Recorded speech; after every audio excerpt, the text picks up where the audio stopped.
Espero que sim, hein? Espero que tenham aproveitado as férias aí de forma responsável, né?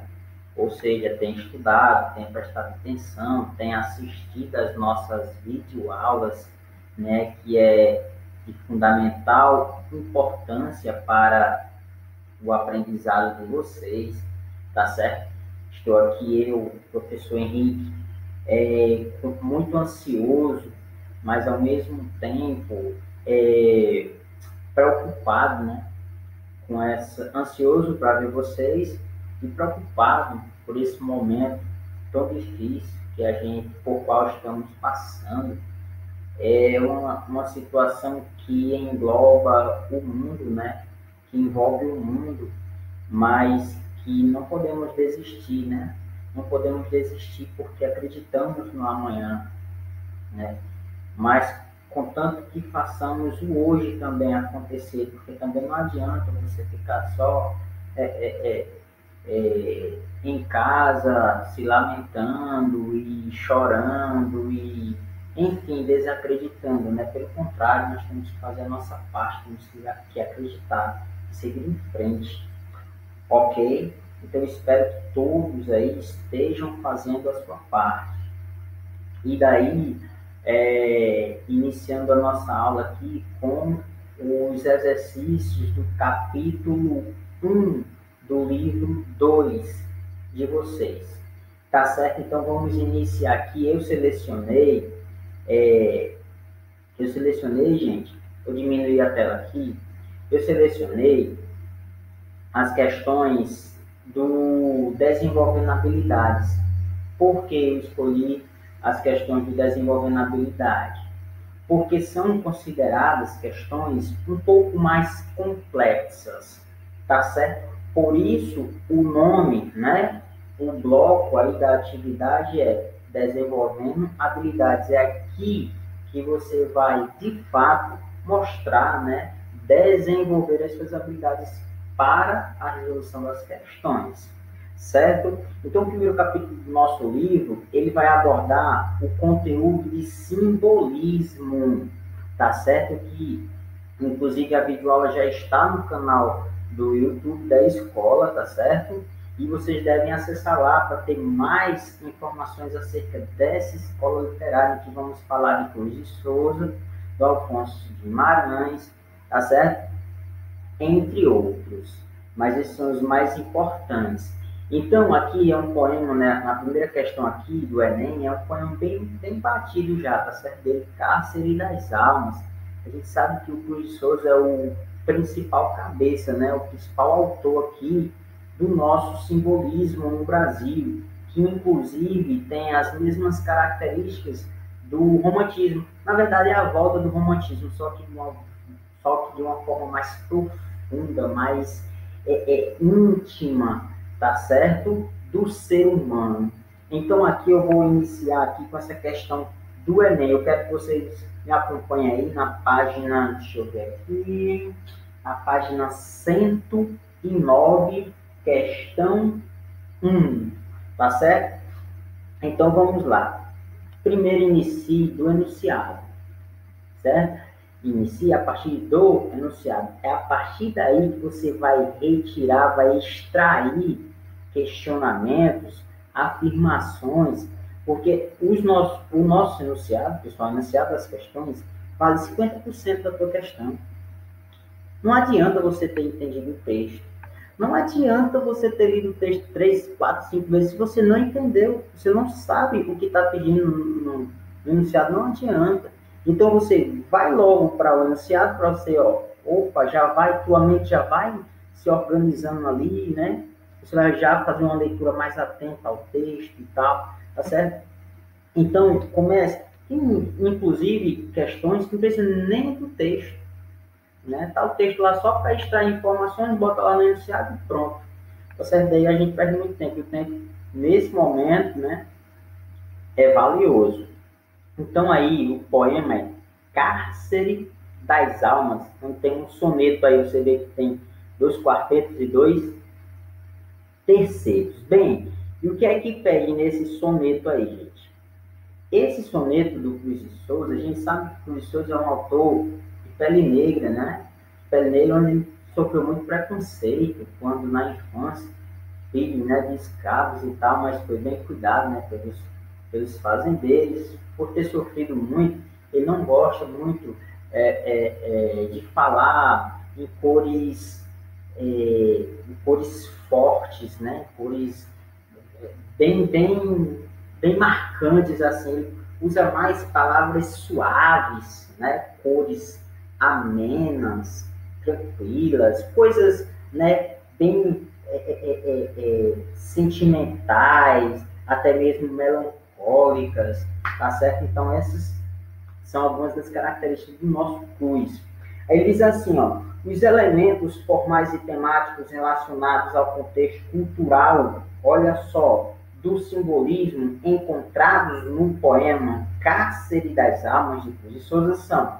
Ele está perguntando aqui os elementos formais e temáticos.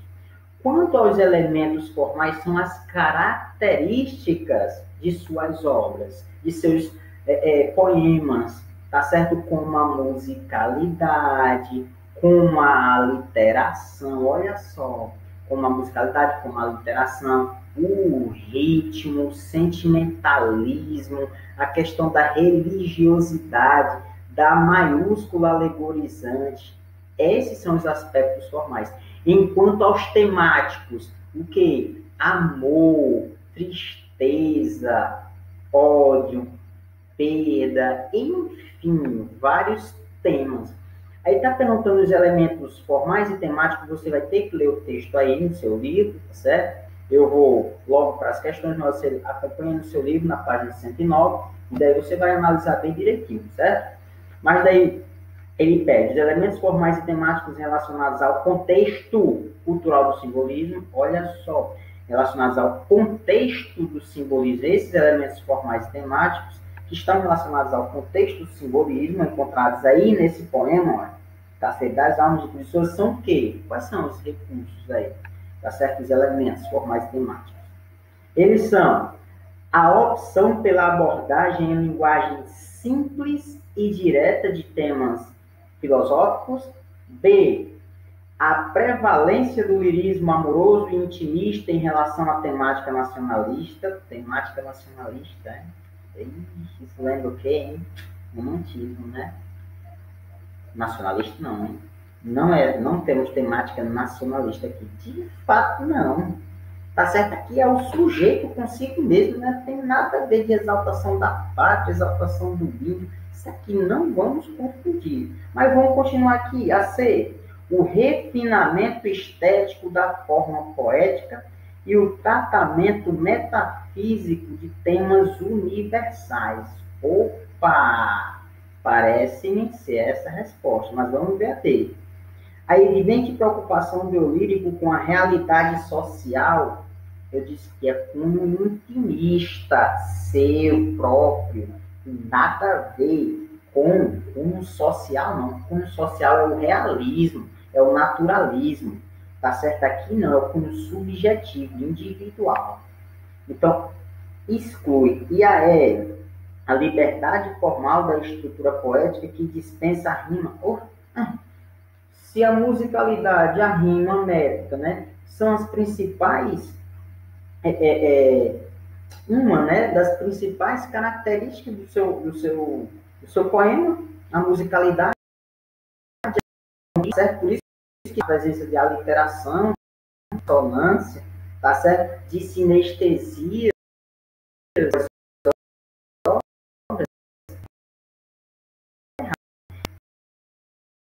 né, não?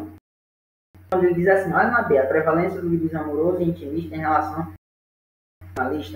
Olha, enquanto a prevalência do lirismo amoroso, sim, tá certo. Intimista, mas em relação à temática nacionalista, não. Se fosse em relação à temática amorosa, beleza, estaria correto, tá certo? A temática sentimentalista estaria correto, mas a nacionalista não, tá certo? Então, cuidado nisso aí. A tem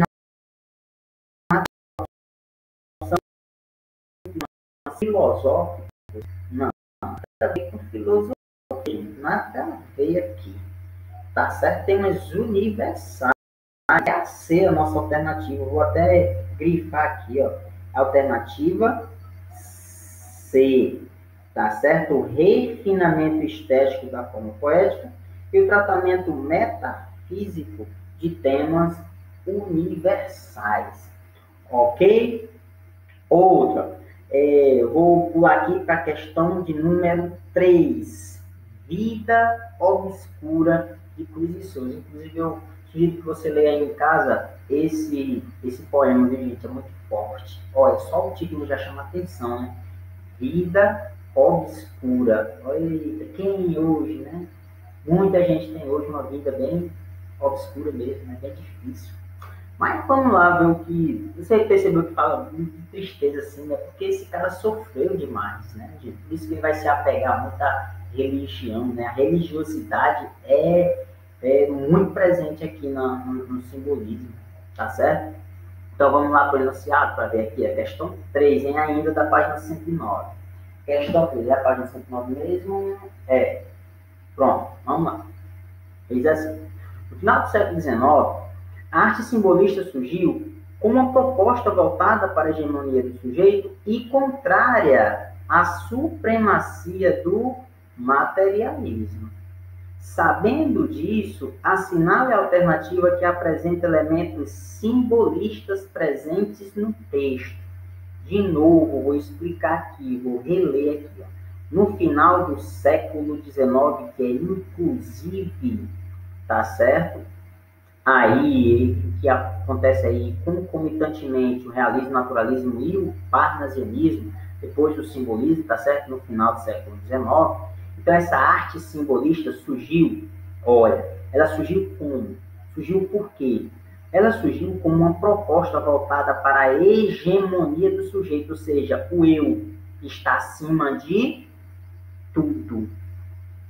Enquanto lá no realismo, naturalismo é a ciência, né? Aqui não. Aqui é o eu, é o sentimentalismo, é o intimismo, é o que eu acho, é o que eu sinto, é o que eu penso. Tá certo? Então, a hegemonia estará no sujeito. E essa hegemonia aí será contrária à supremacia do materialismo, do interesse. Então, que eu sinto, meu sentimento está acima da matéria, tá certo? Do objeto. É isso que ele quer. Aí, tá nesse contexto aí de Vida Obscura, que é o poema dele aí ele pergunta, sabendo disso, dessa relação que eu falei, assinale a alternativa que apresenta elementos simbolistas presentes no texto. Então, onde é que está, né, ou estão, né, alguns elementos simbolistas aqui? Vamos lá marcar a questão.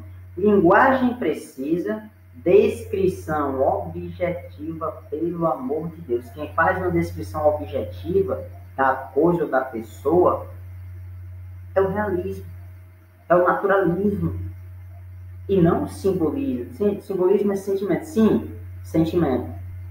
Certo? Simbolismo, sentimento, sugestão.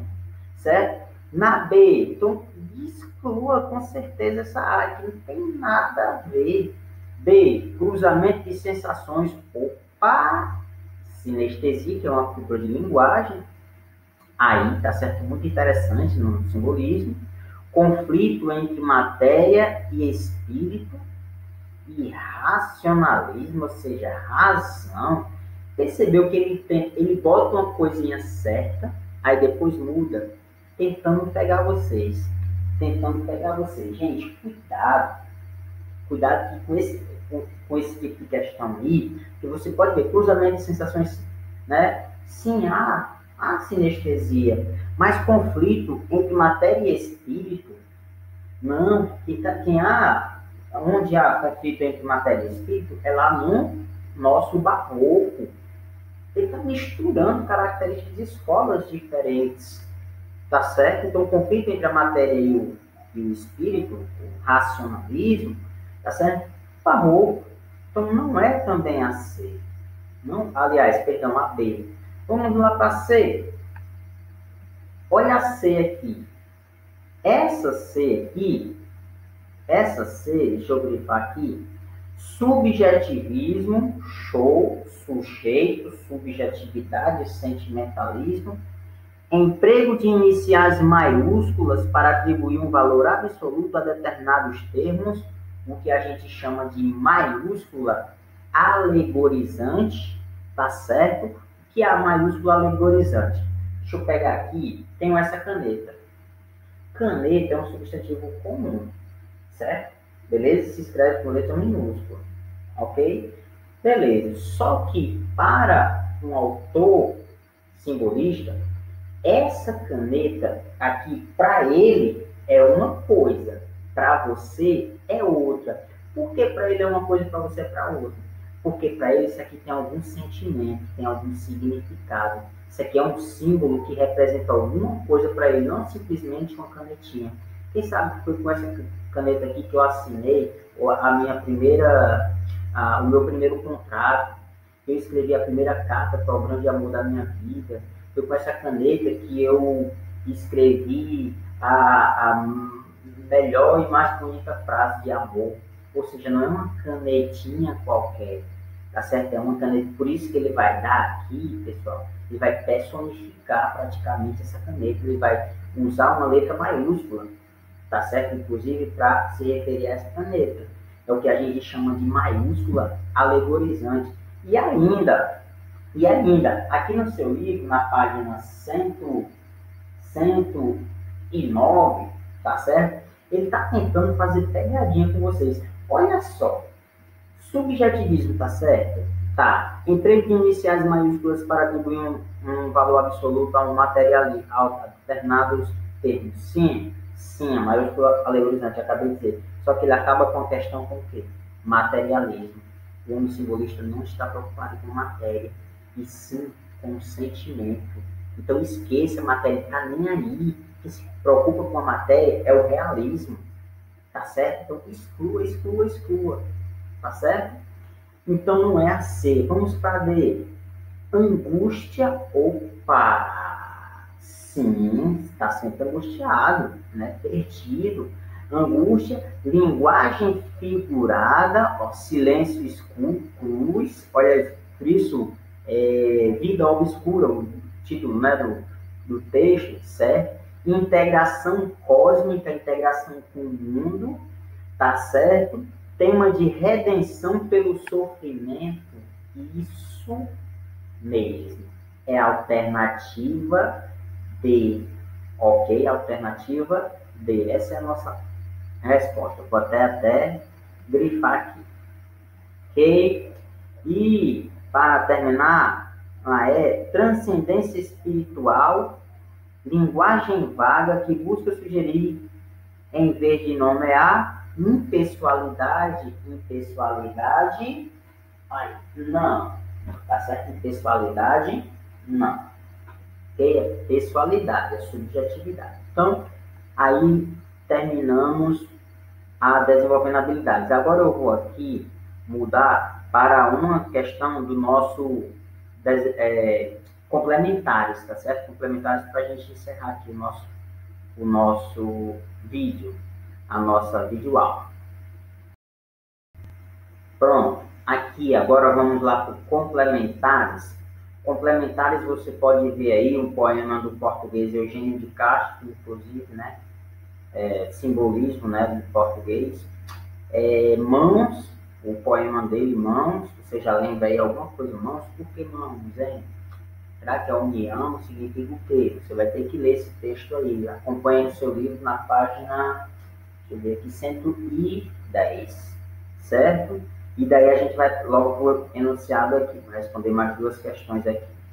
Aí na tua página 111, já inicia, você lê o texto lá, Mãos, tá certo? E vem para cá. É da Unesp 2016, questão 1, em que, abre aspas aí, ó, alegrai como 2 netinhos o viver da minha alma, velha avó entrevadinha. Olha só, considerados em seu contexto, tais versos, olha só, Você vai ter que voltar lá. Eu porque li aqui bem, né, sucinto, bem, mas você vai voltar ao texto lá e tem esses versos aqui que você vai aqui, ó, quando tiver essa travessãozinha aqui, é porque são versos diferentes.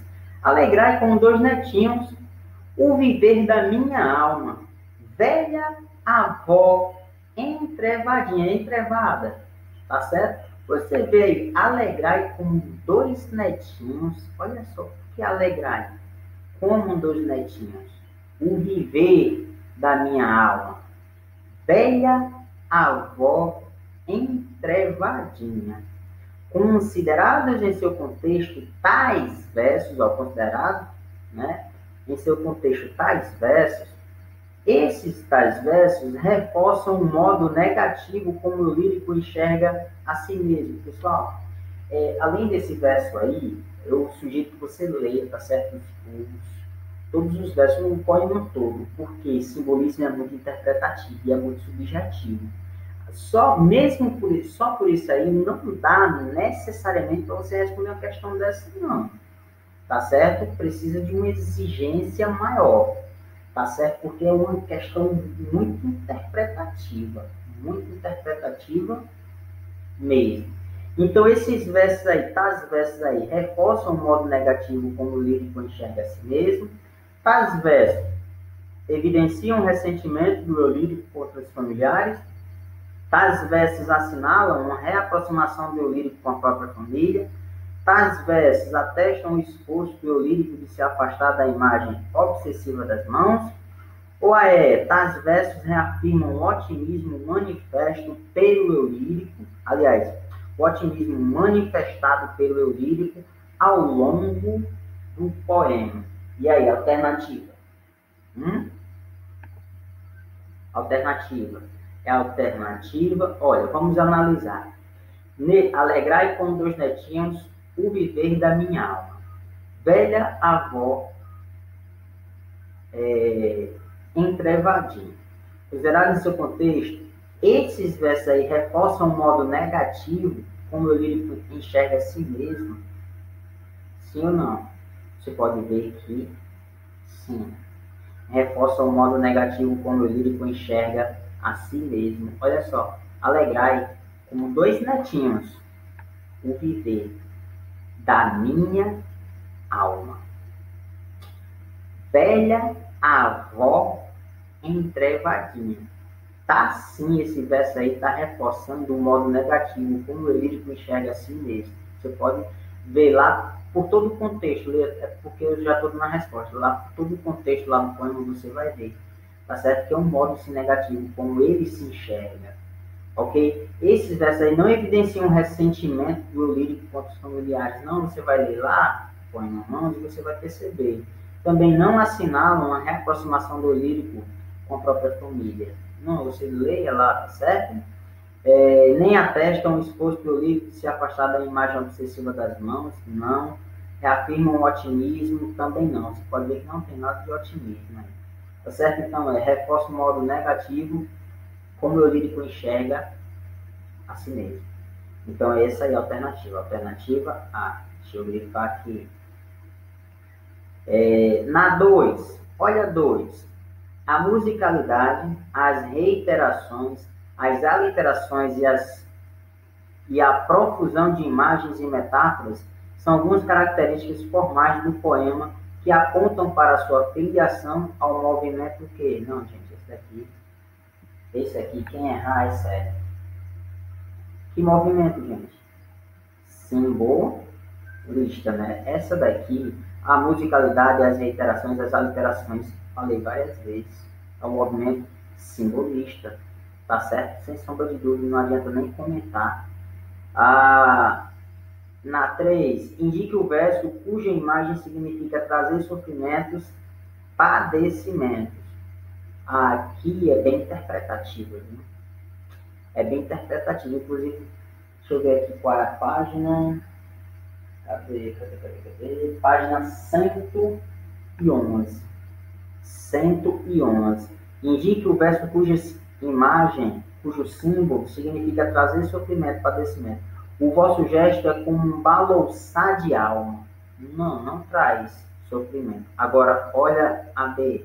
Divinas mãos, que me eis coroado de espinhos. Olha, mãos coroadas de espinhos. Essa é a nossa alternativa. Tá certo? Inclusive, faz parte ainda do poema lá, leia. Tá certo? O poema é a nossa resposta. A terceira, ok? Então, desde já, espero que não tenha dúvida. Se tiver alguma dúvida, deixa aí nos comentários e a gente tenta resolver aqui, certo? Então, desde já, um beijo, um abraço. Saudades de vocês. Estudem, ok? Tchau, tchau.